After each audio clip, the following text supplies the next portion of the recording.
Welcome to எதிர்வீட்டு சமையல் channel. இன்றைக்கி நம்ம சேனலில் வாழைப்பூ கூட்டு செய்ய போகிறோம். எப்படி செய்யலான்னு பார்க்கலாம். வாழைப்பூ கருக்காமல் எப்படி கூட்டு செய்கிறதுன்னு தான் இன்றைக்கி பார்க்க போகிறோம். வாழைப்பூ ஒன்று எடுத்து வச்சுருக்கேன். தாளிக்கிறதுக்கு பச்சை மிளகா, கருவேப்பிலை, வெங்காயம் வச்சுருக்கேன். பாசிப்பருப்பு ஒரு 4 ஸ்பூன் எடுத்து வச்சுருக்கேன். தேங்காய் துருவல் வச்சுருக்கேன். நம்ம வாழைப்பூவை இப்போ எப்படி க்ளீன் பண்ணுறதுன்னு உங்களுக்கு காமிக்கிறேன். இந்த மாதிரி வாழைப்பூ தோலை உரிச்சிட்டு அந்த பூவை எடுத்துட்டு அந்த பூவுக்குள்ளே நரம்பு மாதிரி ஒன்று இருக்கும். இந்த பாருங்கள், இது தான். இதை நம்ம எடுத்து க்ளீன் பண்ணிக்கணும். இது வேகாது, அதனால தான் அதை நம்ம எடுக்கிறோம். இது மாதிரி இது ரெண்டையும் எடுத்து க்ளீன் பண்ணி வச்சுக்க வேண்டியதாங்க. பாருங்கள், இந்த மாதிரி எல்லா பூவையும் நான் க்ளீன் பண்ணி எடுத்து வச்சுருக்கேன். இப்போ இதை நம்ம குட்டி குட்டியாக கட் பண்ணிக்க போகிறோம்.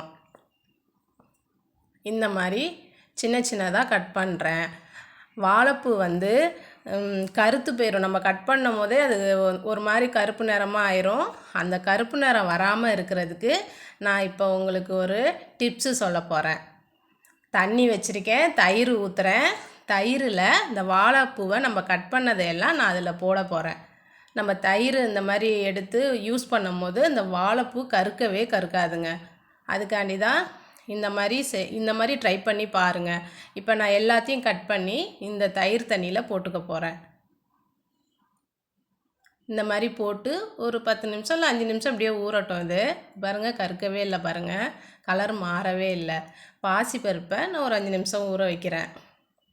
பாசிப்பருப்பு ஊற வச்சு நம்ம வேக வைக்கும்போது சீக்கிரம் நமக்கு வெந்து வரும். அதுக்காண்டி அடுப்பு பற்ற வச்சு தண்ணி வச்சு நான் பாசிப்பருப்பை ஒரு 4 ஸ்பூன் போட்டிருக்கேன் ஒரு பூவுக்கு. இது நல்லா வேகட்டும். பாசிப்பருப்பு பாருங்கள், நல்லா பூத்து வெந்து வந்துருச்சு.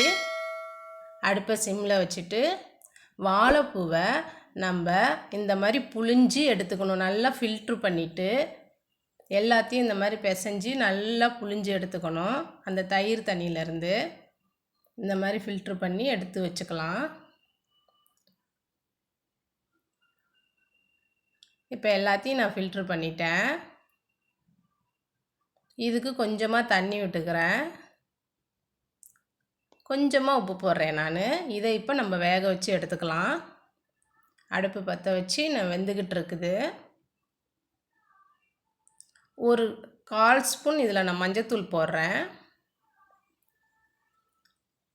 இது நல்லா வேகட்டும். இங்கே பாருங்கள், வெந்து ரெடி ஆயிடுச்சு. இப்போ நம்ம ஸ்டவ்வை ஆஃப் பண்ணிவிட்டு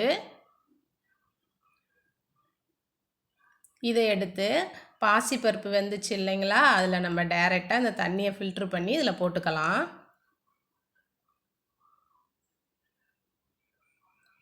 எல்லாத்தையும் போட்டு ரெண்டையும் நல்லா மிக்ஸ் பண்ணி எடுத்துக்கலாம்.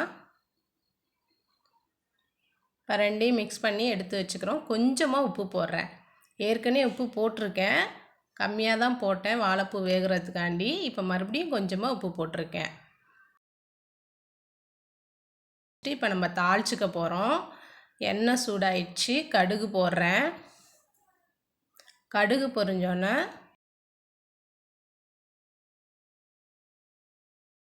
கருவேப்பிலை போடுறேன். கருவேப்பிலை பொரிஞ்சோன்னே பச்சை மிளகா போடுறேன். 2 பச்சை மிளகா கட் பண்ணி வச்சுருந்தேன். காரத்துக்கு ஏற்றாப்புல நீங்கள் போட்டுக்கலாம். கொஞ்சமாக வெங்காயம் கட் பண்ணி வச்சுருந்தேன், பெரிய வெங்காயம், அதுவும் போட்டுக்கிறேன்.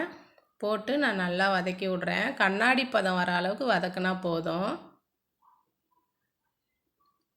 இப்போ இந்த வெங்காயத்துக்கு நான் கொஞ்சோண்டு உப்பு போடுறேன். லைட்டாக உப்பு போட்டு அதையும் மிக்ஸ் பண்ணிக்கலாம்.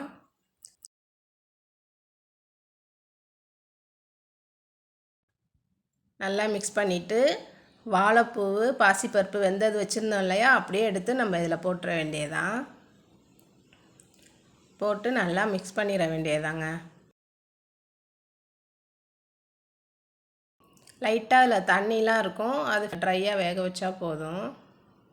இங்கே பாருங்கள், ரெடி ஆகிடுச்சு. லாஸ்ட்டாக நான் தேங்காய் துருவல் போட்டு ஸ்டவ்வை ஆஃப் பண்ணிக்கிறேன். அவ்வளோதாங்க, வாழைப்பூ கூட்டு ரெடி ஆகிடுச்சு. இந்த மாதிரி ட்ரை பண்ணி பாருங்கள். இந்த வீடியோ பிடிச்சிருந்தா லைக் பண்ணுங்கள், ஷேர் பண்ணுங்கள், சப்ஸ்கிரைப் பண்ண மறந்துடாதீங்க.